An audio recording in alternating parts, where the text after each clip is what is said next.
અમેરિકાના રાષ્ટ્રપતિ ડોનાલ્ડ ટ્રમ્પે વડાપ્રધાન નરેન્દ્ર મોદીને ફોન કરીને દિવાળીની શુભેચ્છા પાઠવી. અમેરિકા ખાતેના ભારતીય રાજદૂત વિનય કવાત્રા ઓવલ ઓફિસમાં ટ્રમ્પને મળ્યા અને રાષ્ટ્રપતિને શુભેચ્છા પાઠવી. રિપોર્ટર્સને સંબોધતા ટ્રમ્પે પુષ્ટિ આપી કે તેમણે પીએમ મોદી સાથે વાત કરી હતી અને તેમની વચ્ચે ખૂબ જ સારા સંબંધો છે. તેમણે પુનરોચ્ચાર પણ કર્યો કે ભારત રશિયા પાસેથી વધુ તેલ ખરીદશે નહીં અને પીએમ મોદી ઈચ્છે છે કે યુક્રેન યુદ્ધનો અંત આવે. તો ત્યારબાદ સોશિયલ મીડિયા પોસ્ટમાં પીએમ મોદીએ કહ્યું કે રાષ્ટ્રપતિ ટ્રમ્પ, તમારા ફોન કોલ અને દિવાળીની હાર્દિક શુભેચ્છાઓ બદલ આભાર. આ પ્રકાશના ઉત્સવ પર આપણે બે મહાન લોકશાહી દેશો વિશ્વને અપેક્ષાઓથી પ્રકાશિત કરતા રહીશું અને દરેક રીતે આતંકવાદનો વિરોધ કરશું. ઉલ્લેખનીય છે કે રાષ્ટ્રપતિ ડોનાલ્ડ ટ્રમ્પ દ્વારા ભારત પર 50% ટેરિફ લગાવ્યા બાદ આ બંને નેતાઓ વચ્ચે ચોથો ફોન કોલ છે.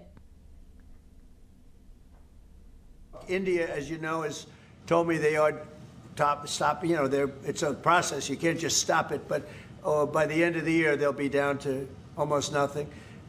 That's a big thing. There was almost 40% of the oil. India, they've been great.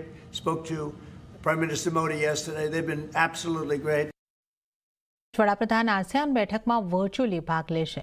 પ્રધાનમંત્રીએ એક્સ ઉપર પોસ્ટ કરીને આ માહિતી આપી છે. તેમણે મલેશિયાના વડાપ્રધાન અનવર ઇબ્રાહીમને આસિયાનના અધ્યક્ષપદ બદલ અભિનંદન પાઠવ્યા છે અને લખ્યું છે કે તેઓ સમિટમાં વર્ચ્યુઅલી ભાગ લેવા માટે આતુર છે. પીએમની આ જાહેરાતથી અમેરિકાના રાષ્ટ્રપતિ ડોનાલ્ડ ટ્રમ્પ સાથેની તેમની મુલાકાત અંગે ચાલી રહેલી અટકળોનો અંત આવી ગયો છે. અમેરિકા આસિયાનનું સભ્ય નથી, પણ રાષ્ટ્રપતિ ટ્રમ્પ આ વખતે આસિયાન સમિટમાં ભાગ લેવા જઈ રહ્યા છે. 50% ટેરિફ અને રશિયા પાસેથી ક્રૂડ ઓઇલની ખરીદીને કારણે ભારત અમેરિકા ટ્રેડ ડીલ પણ અટકી છે.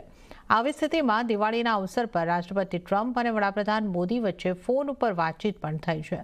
આસિયાનમાં બંને નેતાઓની સંભવિત મુલાકાત અંગે ઘણી અપેક્ષાઓ હતી, પરંતુ હવે અટકળોનો અંત આવી ગયો છે. ત્યારે જઈ